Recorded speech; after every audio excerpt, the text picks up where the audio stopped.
Welcome back for another OG Show Live. Mr. Randall, how you doing? What's up, everybody? Welcome back to The Reel Down.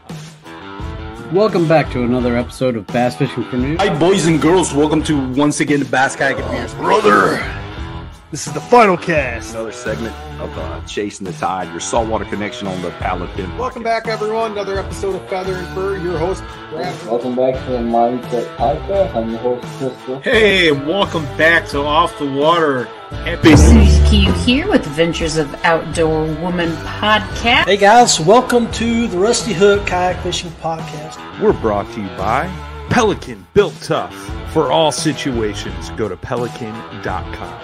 East Port Marina on the beautiful shores of Dale Hollow Lake. For all your lodging, kayaking, go to eastport.info. Yak Gadget for all your fine kayak fishing accessory needs. Go to yakgadget.com.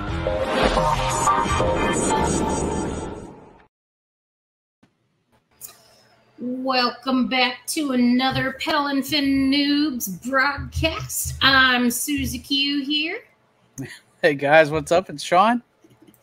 And we've got a lovely guest in store for us today. So we're going to talk with our Noobs Tournament champion, Sheryl Bentley, who won her first Noobs Tournament.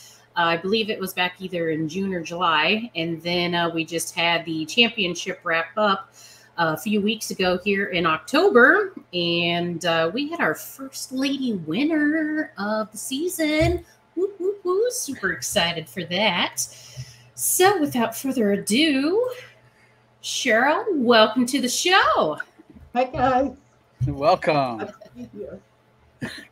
Yeah. So, tell us a little bit about yourself, where you're from, how long you've been into kayak fishing, those types of things, what you fish out of. All right.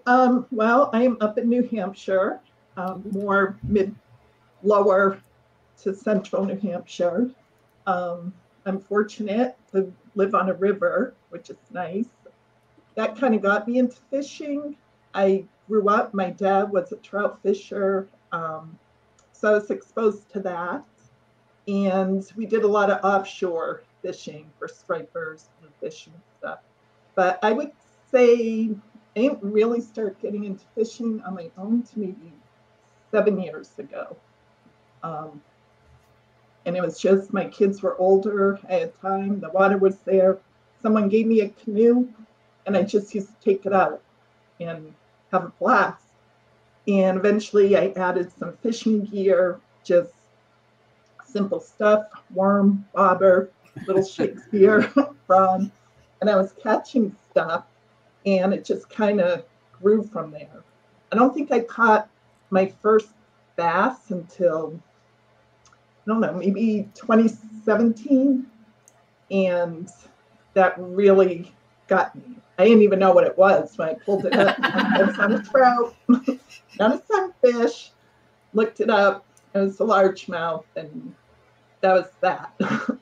And I guess from there, I got a kayak, a little sit-in. I think it was the FS10 Ascend model, and that turned into a sit-on. I got a Lifetime Yukon sit-on.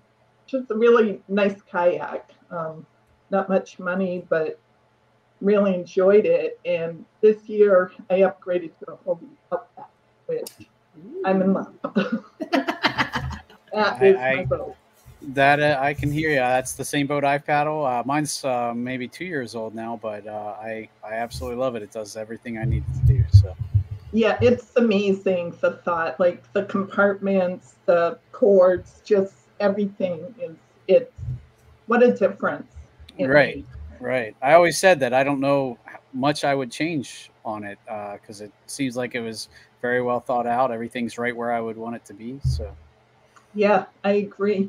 I mean, there's a few things, additions, all the little accessories and stuff that I didn't get to play around with too much this year. This winter, I'll be looking at some options, just more things like rod placement and things like that. But yeah, everything is there. It's just setting it up, personalizing it. So cool.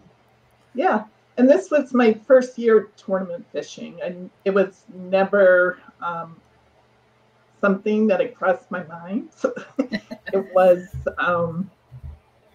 I guess, just the next step, and I decided to do it just to learn. And I felt I was missing a community. I don't have a lot of friends that fish as excessively as I do, so yeah, the community is nice to have with the tournaments. Cool. No, I wondered how fishing was up there. Is it mostly largemouth on the river there, or is it smallmouth? No, we have some nice smallmouth. Unfortunate, the river that I'm on, it's a pretty still river, except in spring when the snow and ice are melting out. It's slow.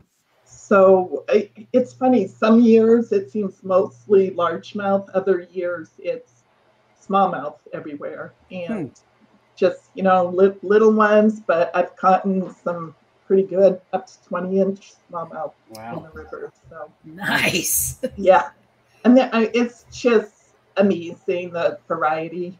I consider myself multi-species.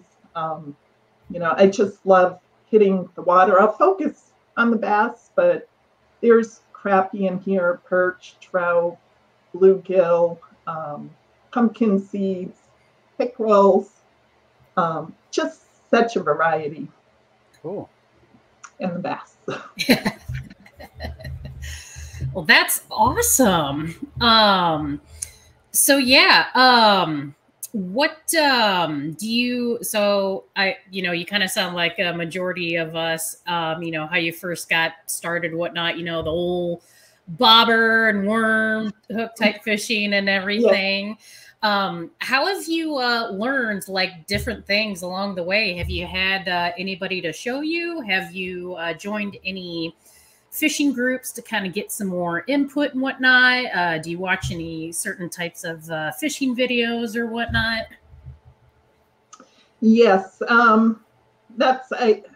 it's always learning, and I love that aspect of fishing. I love challenging myself, learning, and it's just been, I want to say a slow accumulation, but I find it accelerates the more I get into it, the more the gear's pouring in, the more it's pretty crazy.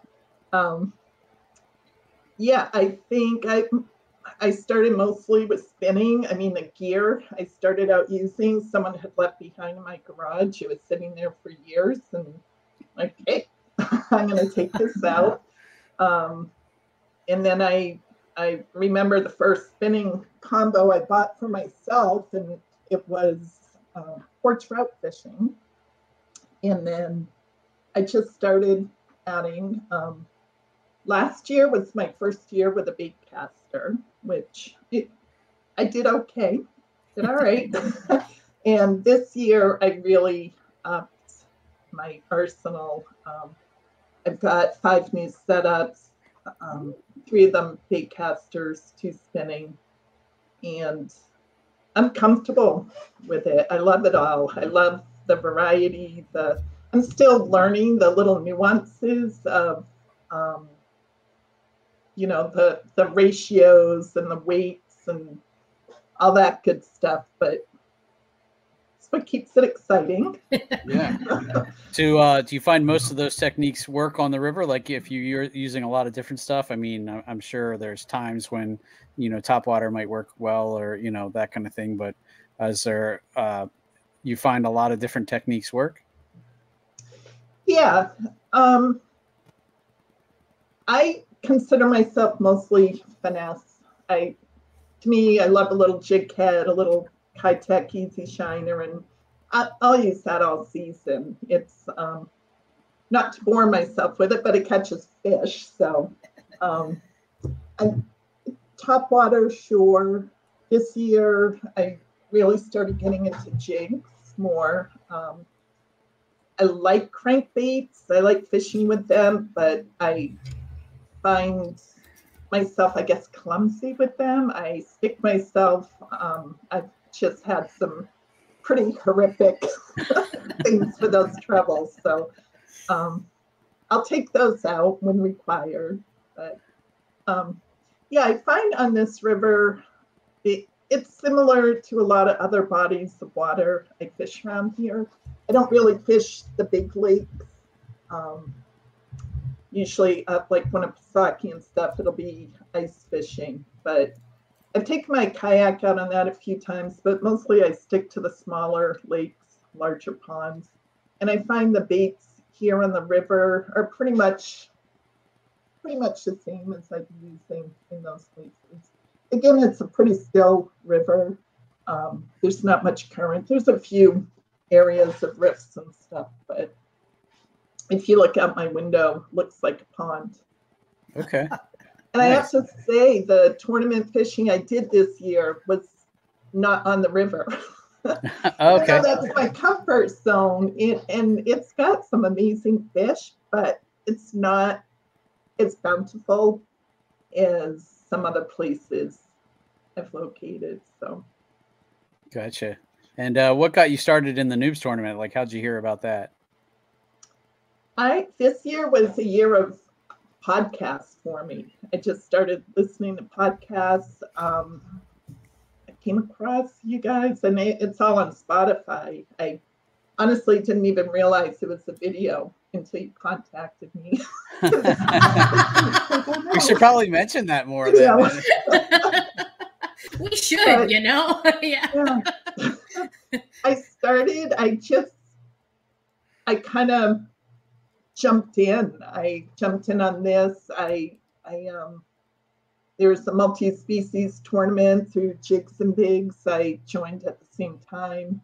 I super stressed myself out by joining the New Hampshire Kayak Fishing League here.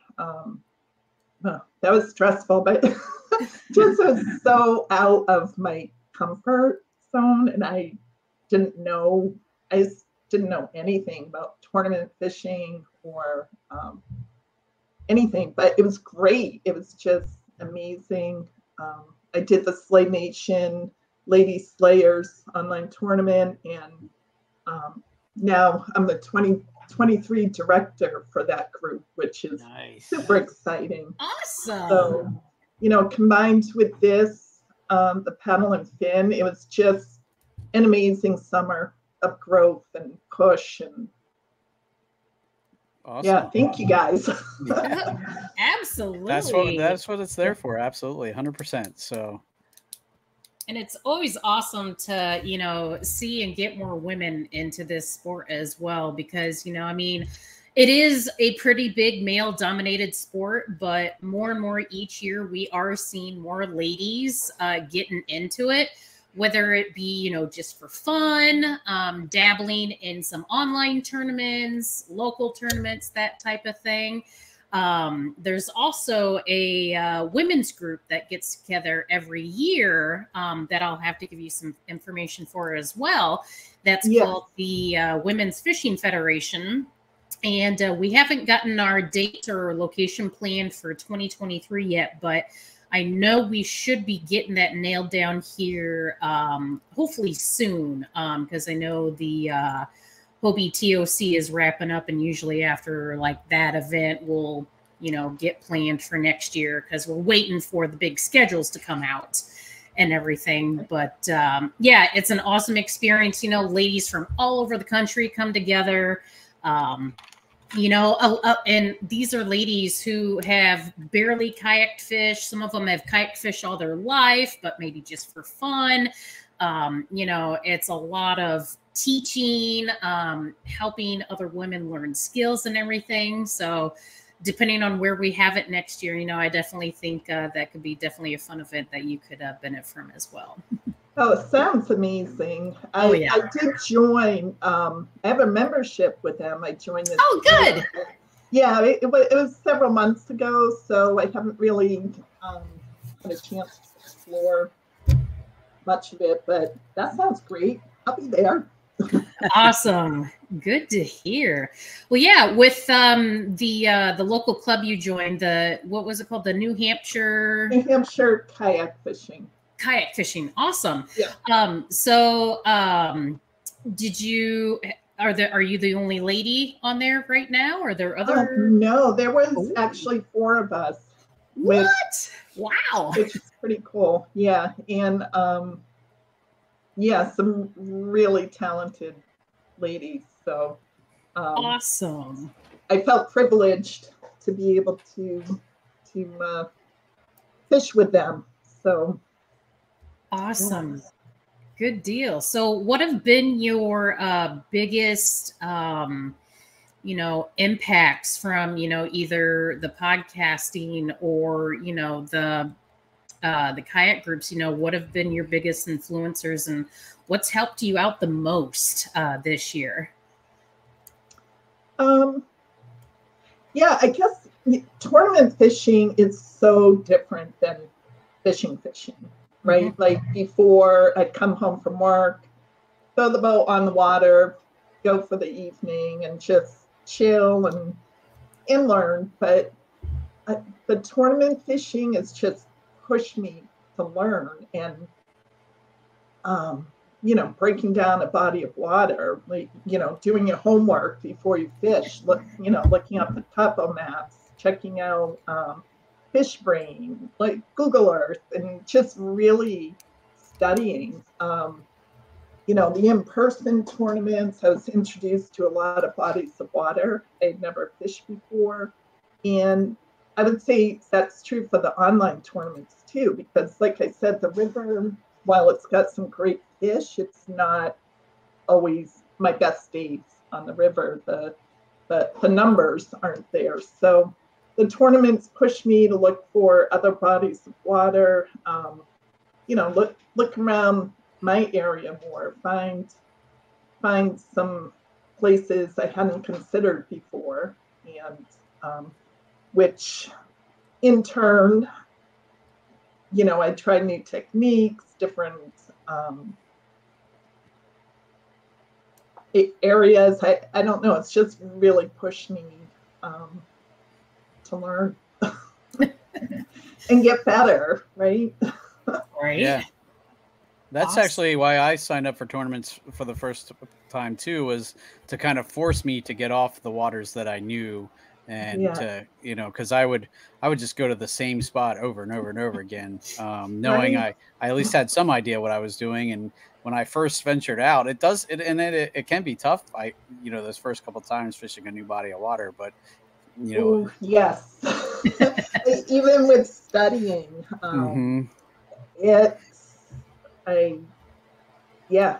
it's hard, and I always do better the second time I go back.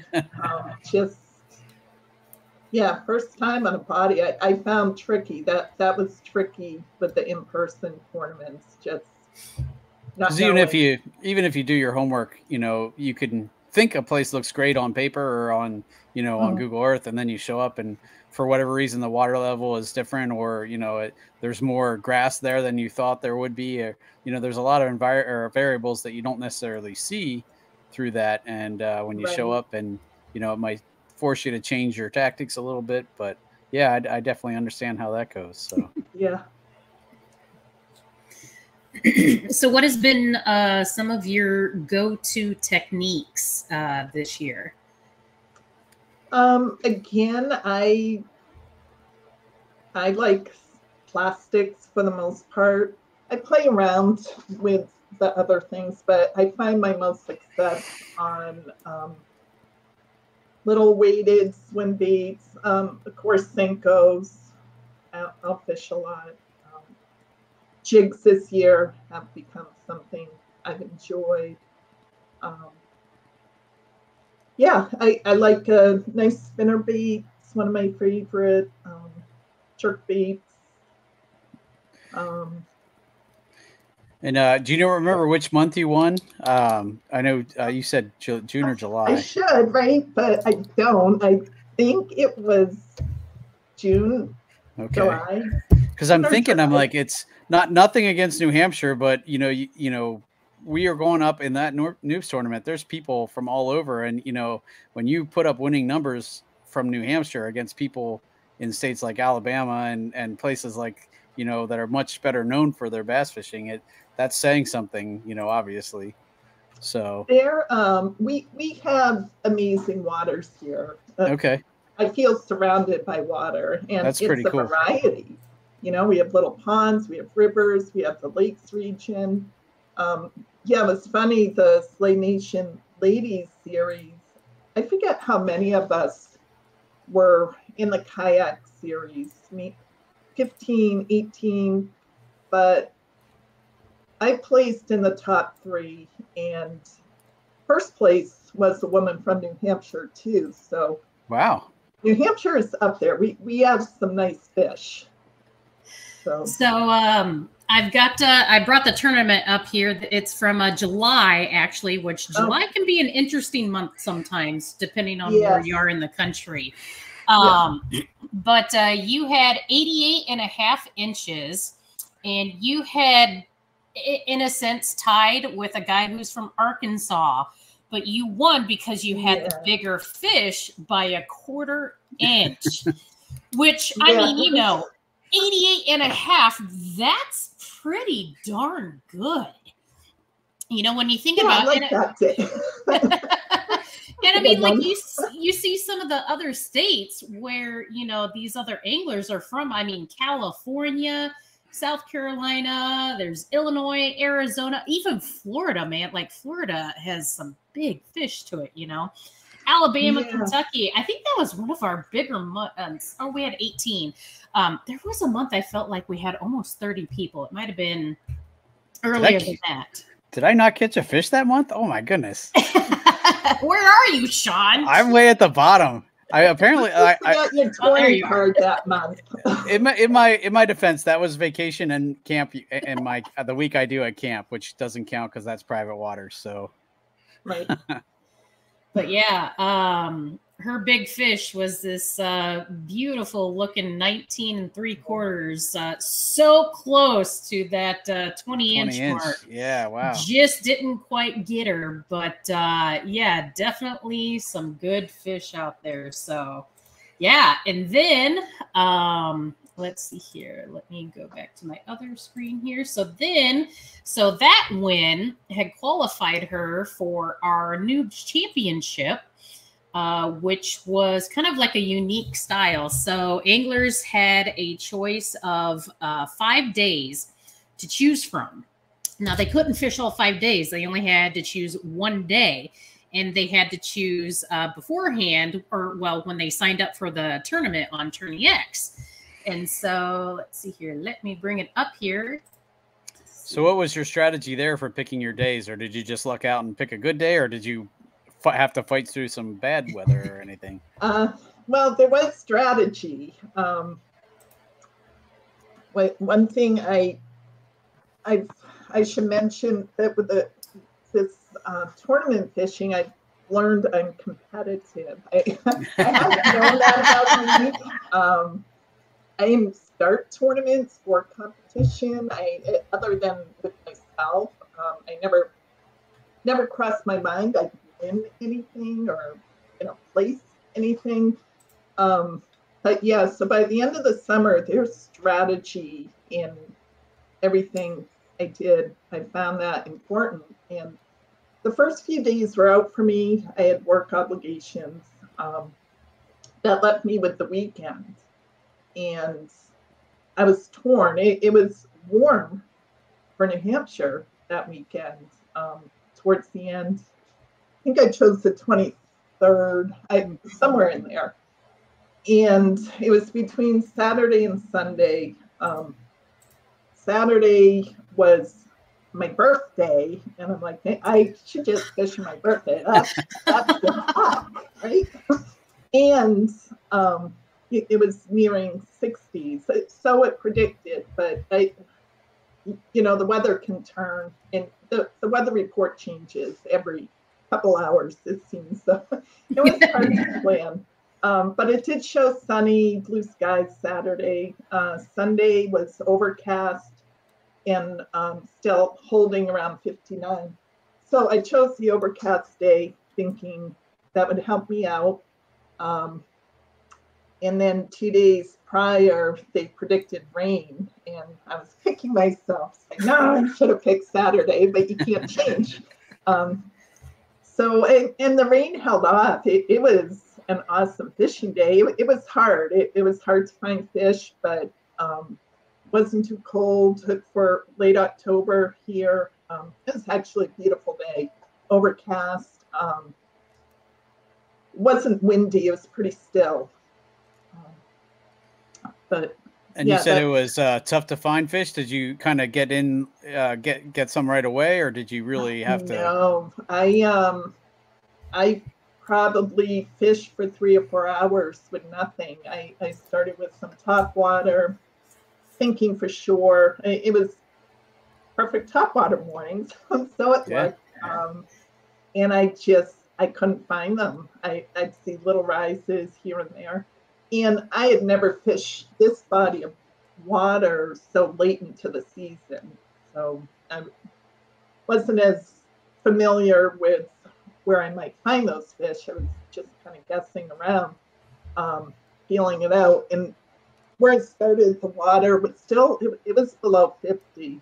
So, yeah, right high 40s. But later, maybe 3-4 hours later, the temperature started warming a bit. I found some water a little bit over 50 and switched over to a weightless Senko along some lily pad lines. And that's where I started finding them. But it was hard. I fished a long time that day, and come to find out, I did not realize I was the only one fishing Sunday. So I thought I was fishing against 2 other people. And so I just kept going and going. Like, I don't know how they're doing, but I need to keep fishing. And I probably could have stopped earlier in the day. But again, I always try to get some bigger fish on the board. I had a couple just over 12 inches. Wasn't happy with. I had to keep those in the 5, but yeah, turned out to be a good day. It wasn't anywhere near the 80 plus inches, but I think it was just over 70.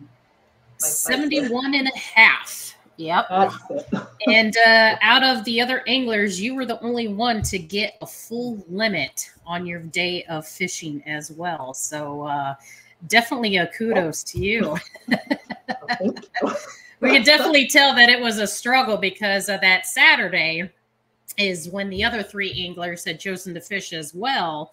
Tom Arntz from Pennsylvania, he had only gotten 4. And then John Fela from Arizona had only gotten 2. And then Jacob didn't get anything from Missouri. So, that left just you on Sunday. We were there. I was, watching online and everything. I was just like, oh, she got 1, she got 2, she got 3, and then you got the other 2. I was like, yeah. And I think I posted those right through the TourneyX website, which I don't think I've done before. Usually I go home, sift through my pictures, just double check them that I have the info right on them and then enter them. But that day, I think I did it I was still on the water, and I used the app to load them up. And I kept fishing after loading them up, but I don't think I caught anything after that in the afternoon. It's kind of in a 3-hour time frame that I caught those. So. Okay. Well, I mean, I think that goes. Would you say you had, better luck, or what? Like, it's trickier as the water cools, or is that more of a normal temperature for your bodies of water up there? Personally, for me, I find it tricky. I know a lot of people say fall fishing's just the best, and they get their best fish. I find it tricky. just do. I can't figure it out, and I do everything I read that I should be doing, and I'll pull them in slow, but I don't find the numbers or even the huge ones this time of year. A lot of people around here are able to find some big ones, and I'm not there yet. Next year. I'm still fishing though into the season. How much more season? I was going to say, how much more season do you have? Like before the water, like does it freeze over quickly, or are you then switch to ice fishing, or you still have open water well into the new year? Yeah, probably? I'd say ice in maybe. I could have this wrong. I should know this. January, February. I don't think I usually start ice fishing till the beginning of the new year. Not to say things don't crunch over on the top, but to get that is 6 inches. It's well into the winter. This year, I don't know about you guys, we've had pretty unusually warm weather the last few weeks, which is, I find a bit concerning. It feels weird being out on the water in 70 degrees now, but it's extended my time on the water for sure. Yeah, I just posted about fishing in shorts earlier this week, and that I don't think that's going to happen too many more times. No. And now today we have 40, 43, 45 as our high, and winds of 17 to 20. So it snowed here yesterday. Not the S word. I know, but like all day it was just overcast, and it was just gross. Like it would change from like full on snow to like little pellets, and then like there was a little bit of sleet and whatnot, but like nothing stuck, thank goodness. Otherwise I might have lost my mind. But it was like off and on all day yesterday, and I was just like sitting at home, and I was like, all right, this is it. Like, this is the beginning of it. That time. Oh, yeah. Just keep that stuff out there, Right. I know, but a couple days before, we were in like almost 80 degrees. It was weird. And then a switch turned on, and then like it was a high of like 40. And I'm like, oh my God. It was crazy. That's the difference. I think that confuses fish too. 100%. Yeah.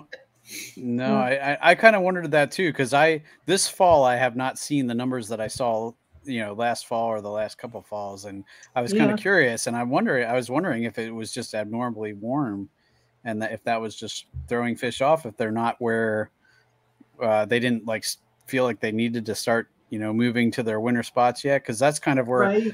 Around this time of year, I usually focus on like the pathways between where I know they winter, and then, but I haven't found them there, so, but I haven't found them really in the warmer water locations yet either. So I'm the same way with you. This year, I'm struggling to I'm finding good fish. When I do find them, they're big, but I'm definitely not finding numbers. So. Yeah, they seem to be all over the place. I know last weekend I was finding shallow fish, and someone I was fishing with was finding them deep, and it just seemed to be all in between. They're not sure where they're going to go yet. Yep. Nope. Exactly. Yep. For sure. Well, Sheryl, I'm going to kind of get off subject a little bit here, because I can't help but notice, for the viewers who are listening, you won't be able to, determine. You'd have to go online and see this, but she has a lot of awesome artwork behind her. And I'm wondering, are you an artist? I am. Oh my goodness. I am recording this in my studio, which is my happy place when I'm not on the water. I'm a full-time artist for work and enjoyment. And fishing's just immersive for me, but through everything, including my artwork. I paint fish. When I'm fishing, I'm taking mental notes, just color, shape, form, movement. and it's all inspiration. So I don't mind winter. I super miss open water, but it's a time for me to go back through my photos, through my thoughts. I get a lot of my paintings done in the off season. So yeah. Awesome. Cool. Very cool. Awesome. So for as far as going into next season, what are your plans? Are you more tournaments or you, I know you mentioned that the New Hampshire tournament series kind of stressed you out. Are you more looking forward to that now that you have some experience under your belt, or what's your thoughts? Yeah, I mean, the New Hampshire series super stressed me the first day because I just felt out of place, not knowing anyone, not knowing if I'm any good at fishing, just I'm always competing against myself. That was just a crazy day. I was so nervous driving there. It's like 5 a.m. and finally I'm like, forget it, just breathe, cranked up some music, got there, drew my number for takeoff. It was my favorite number. I'm like, yes. It's a sign. Good, we're doing good. And one of my first casts, I pulled up the 18-inch largemouth. I'm like, I like this. So that the rest of the tournaments I super enjoyed. So good. I'll be fishing with them again. There's another group starting up, 603 Kayak Fishing. I'll be fishing with when dates don't coincide. More online tournaments, definitely. I became a KBF member too, so I'll start looking into stuff like that. Some other tournaments. Wow. So it sounds like you will be busy. Yeah. I just love it. I love the learning. I love the growth. It teaches me about things about myself, my personality that I didn't know I had traits of. Teaches me about the environment. I've gotten out to meet people, that I typically wouldn't meet. So have you found like the stereotypical, very open people with the kayak group? Or I mean, not that like I've seen the big boat tournaments a little bit and it seems a little more cutthroat, now obviously things change and our sport's growing as well, and hopefully it never gets to those levels. But I feel like, just the groups and the camaraderie that I've seen has been much nicer, and it's been a much more accepting environment in the kayak kind of angling side of things. Yeah, I agree. I never fished a big boat tournament. I, hear the news and yeah, I would say the kayak fishing definitely seems more chill, I guess. And I know the people I fished with, they're all great. Everybody's been super nice. It's all a great bunch of people, definitely. So I was thinking, if a listener was in kind of your shoes last year, what advice would you give them about, trying tournaments or, dipping your toes in, that kind of thing? What could you say to them? Or somebody who might be sitting on the fence thinking the same way? Because I was the same way when I first started too. I'm like, am I good enough to do this? Am I going to just get totally embarrassed? That kind of thing. Right. I would say just do it. There's nothing to lose. And these online tournaments are perfect. I found them perfect for learning tournaments. This one that you guys do, the Bass Fishing for Noobs, you're showing the ropes. And people are learning. You're not getting knocked. If you make a mistake, it's no big deal.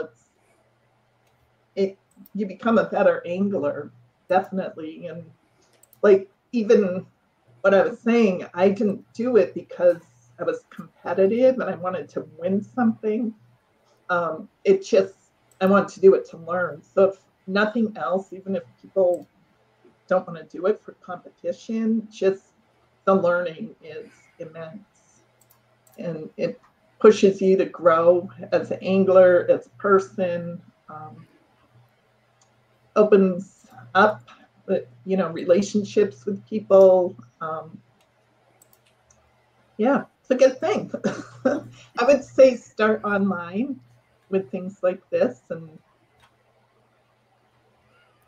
it's perfect. Yeah, I'm amazed at the people who kind of jump right into like Hobie events and stuff like that, because I did my first one this year, but when I've heard plenty of people say that, I'm going to fish the Hobie event, I'm like, what's your other experience? Oh, I don't have any. I'm just trying. I'm like, holy cow. Okay, well, I guess that's cannonballing into the deep end there, but I felt like a super little fish in the big pond when I fished the Hobie event, and the results weren't. I think I finished 170th out of 200 in that, but it was awesome. I loved hearing your recount of it, and it's just so real, and it's where so many people are, and easily relatable. And you know what? You did it. You put yourself there. You did it. It was so cool to hear about that experience, because I was ticking that through my head. Oh my gosh, could I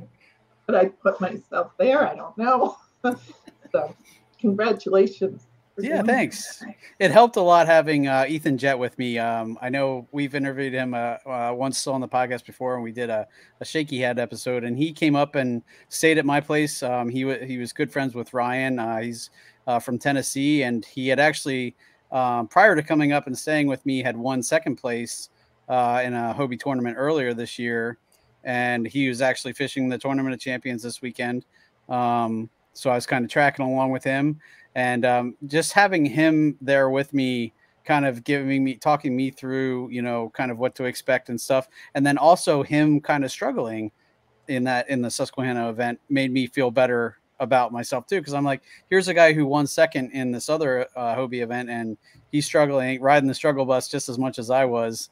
He actually finished one notch above me. Now it is my home waters, so I should have had a little bit of an advantage there, but I also fished parts of the Susquehanna that I never fished before too, in this event. So that was really what I'm super excited about, because I fished, between the 2 days there and a couple of the other tournaments I fished this year, I've covered much more of this river than I ever have before. And I have a much better idea now, I think, moving forward about, strategy, and all sorts of things. Like my comfort level is definitely going to be better because of it. So for sure.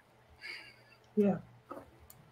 Yes. And it's not like we enjoy seeing other people struggle. But no, not at all. And I told him, I was like, I hope I get to see you win this thing, and I kind of felt bad because, he was asking for my experience, and I could tell him about certain areas that I fished, but I certainly didn't know, some of the places that, he was going, and to throw into that this year, our river, the Susquehanna, was historically low, which completely changed the fishery, for a lot of people. So, I didn't feel quite so bad that I didn't have super accurate information, because, it was a completely different fishery this year. So, right.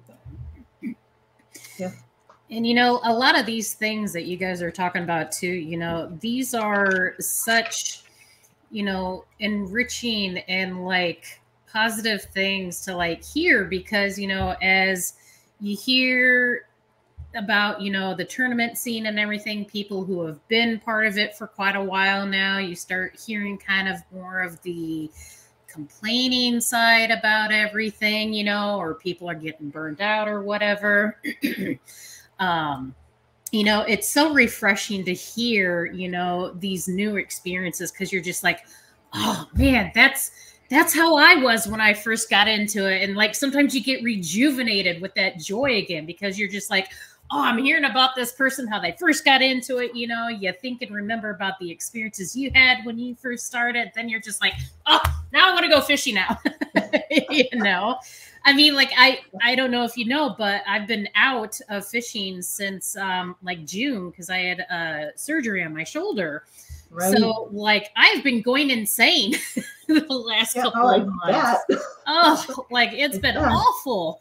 And so, like, I'm literally counting the days until spring right now, you know, but it's always so refreshing to hear, you know, the positive experiences, you know, the things that you're looking forward to, you know, and just the eagerness that you have too for just jumping right into some of these events, you know, regardless of, you know, who else might be competing. You know, you might have the top anglers in the nations at these events, but you're just like, so I'm just going there just to do it. And I'm like, heck yeah.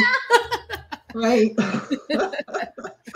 I said, you know, that was a selfish reason for wanting to do the Hobie too, was just to get to meet some of those people, and to say I shook, you know, so-and-so's hand, you know, and, you know, get to talk to them at the, you know, the kind of the, you know, the board check-in and all that. You know, I got to meet a lot of people that now, because of, you know, doing the podcast, I have got to talk to some pretty high up there people, but otherwise, you know, Sean, the small town boy from PA, probably would never rub elbows with some of these people. So it's definitely been a very cool part of the experience for sure. So, and even, you know, you never know who you're going to run into on the water as well during some of these events, whether it be like a big event or if somebody's just in your neighborhood too.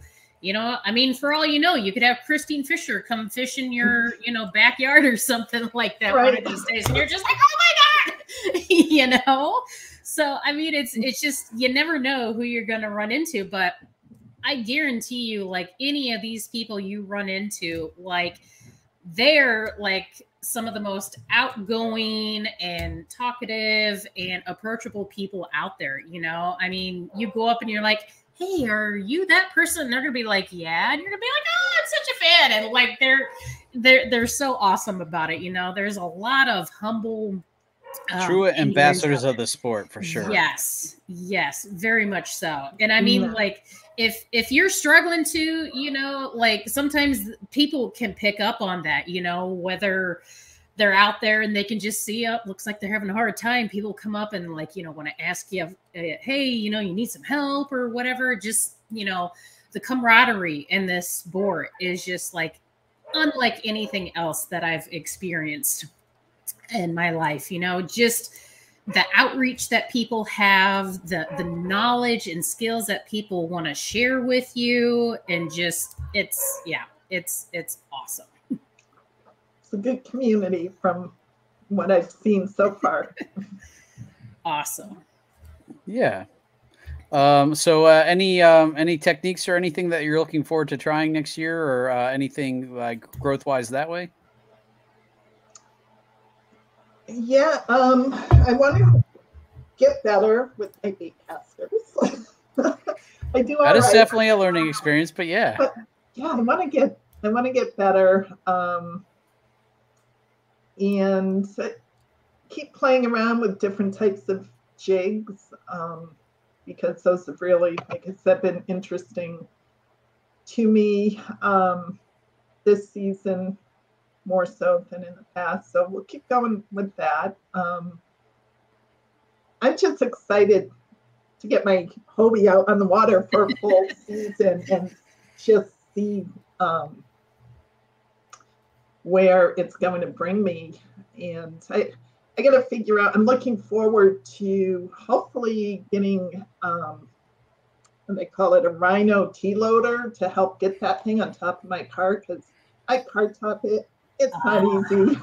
And, sometimes limits, do I really want to struggle with this today? So next season, hopefully I'll be better at loading up, and so I'm looking forward to that. And maybe over the winter put together some more setups. I'm not sure it's necessary, but if nothing else. No matter what anybody else tells you, there is no such thing as too much fishing stuff. Yeah, I'm on board with that. It's always.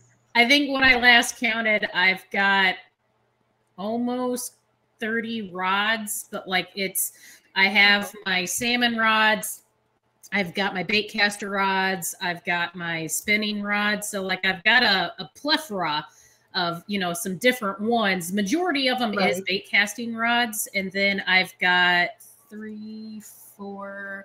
I've got 4 salmon rods, and then the rest are spinning rods, which I've had since the age of fishing for me. Right. So, yeah. Yeah. I always say, my wife's kind of the same way. She's like, why do you need so many rods? I'm like, well, you wouldn't hammer in a finishing nail with a sledgehammer. So, that's the line I always use. So, each one serves a purpose, and, And the more you learn, the more you fine tune down, and the little details start meaning more and more. They have more and more importance, and you realize what the difference between a Shakespeare rod and say something a little more. I started with ugly sticks and never second guessed it at all, and now ugly sticks serve their purpose. They're darn near indestructible, but so that's nice about them. But there's it's as you learn and improve, and your gear improves. I mean, your game just starts taking leaps and bounds, and and it's also just figuring out what works best for you. That's kind of a bigger thing as well, is because you might have people telling you, well, I only like this setup because XYZ, which might be true for them, but for you it could be completely different. Whereas for me, I hate really long rods. I cannot function with them for whatever reason. So like the longest rod I currently use is 7.3, which is like my frog rod and whatnot, Right. I can use short rods pretty good. I can use those, skip under docks and stuff like that. So I think I have like a 6.6 or something like that. I think it's my shortest one. But like, I've had people tell me you got to get a longer rod for, casting out there and everything. And I'm just like, I just can't do it. Like I tried it like when I first got into kayak fishing, and I was just like, God, I'm just having so much trouble with this. And I haven't gotten another one since, but next year I might try to do a little something different. I'm still kind of like, I don't know about that, but there's so much to it, and it can get overwhelming really quick too. Definitely can. And that, like you were saying, I can read and listen and hear all this stuff to do, but sometimes it just doesn't work for me. Right. Yes. And that's tough because there, not only is it overwhelming because there's so much information, but then finding the information that is not applicable to you and weeding that out is tough. Yeah. And it's like I found one of my favorite rods is my frogging rod. Now, I'm not even good at frogging. The plastic frogs with the 2 hooks, I can't catch a fish. I'll find fish with them and then fish something else to catch them. But that frogging rod is actually my favorite setup. And, it's got the H1 reel, and it works for me. I'll put everything on there, and it's just comfortable to me. But it's not what I'm reading. Right. Which makes you kind of second guess yourself, because you're just like, well, the internet keeps telling me all of this. The people on the podcast and the videos keep saying this, but this is working for me. So what am I supposed to believe? It just feels good. It just, the setup just feels good. So that's find what you like. Yep. That's right. Yeah. And I mean, I continue to, encourage you to keep, going out there and pushing yourself more and more, get out of your comfort zone. Because as much as you hate to do it, you're just like, oh, I don't want to go to this stupid clear lake. Because I hate clear lakes. Like, I'm used to muddy, murky, dirty water. I could fish that for days, but you give me a clear lake, man, I'm way on my comfort zone. Because I'm just like, I don't even know what to do. Like, yeah. But then definitely, when you catch a fish in it, it's very rewarding. Yeah, and I'm just like, well, I don't know how I just did that, but hey, it worked, Again. So speaking of new places, what do you think the odds of you making it down to Dale Hollow next year, since you have pretty much a I'm going. Awesome. I'm not sure what it is or what the event is, or I googled the lake. It looks beautiful. So. It's our kind of the PaddleNFin has the last couple of years anyway had our first kind of actual event aside from the Noobs tournaments there every year. Like last year when we did our trail series, it was the 2 years ago, I guess we did the trail series. Yeah, we dabbled with a trail series, and it started out with the open and like a team event on Dale Hollow, and then we had our regular other tournaments that year, and then we decided, well, the Dale Hollow one was like the best one, so we'll just do like an open on Dale Hollow each year, and so we've just kind of stuck with that. So 2023 will be our third year of doing an open on Dale Hollow. So it's going to be April 22nd and 23rd. So it'll be a 2-day event, Saturday, Sunday, at the Dale Hollow Marina and East Port Marina. Yep. East Port Marina on Dale Hollow Lake. Sure. And but yeah, we'll definitely get you all those details and everything, because I need to start getting all that built on the Tourney X. That reminds me to do that. I had to take a mental break from like all the online tournaments, because with my shoulder being out, I did a lot of online judging, the fantasy fishing stuff, which, oh my gosh, thank goodness that is going to come to a close here after the TOC, because oh my gosh, doing that was a lot. So, I mean, it still kept me in like the fishing sense of everything. But next year I'm like, I'm going to be so ready just to go fishing next year. Yep. So, but yeah, we'll definitely get you more of those fine-tuned details as we get everything published here. But yeah, East Port Marina at Dale Hollow. Yeah, you'll be staying with the crew and everything. It'll be an awesome time. Which is an experience all in itself. It is an awesome time. It's an awesome time. Yeah. Great. No, I'm super excited, because that is one thing I'd like to start adding in is more out-of-state trips. I've done a few in the past, but not as much as I'd like. So I'll be up to a good start. Cool.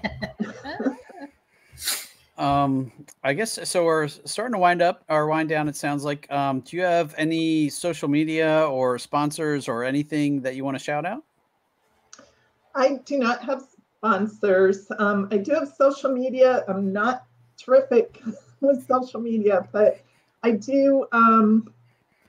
My name that I go under is Where Water Meets Air, and I picked that name. It's one of my favorite places to be, right there on the water. That sounds like a great place. I started a blog several years ago combining my artwork with just experiences on the water. This year, haven't done much with it, but it'll circle back around. So Instagram, Facebook, Where Water Meets Air.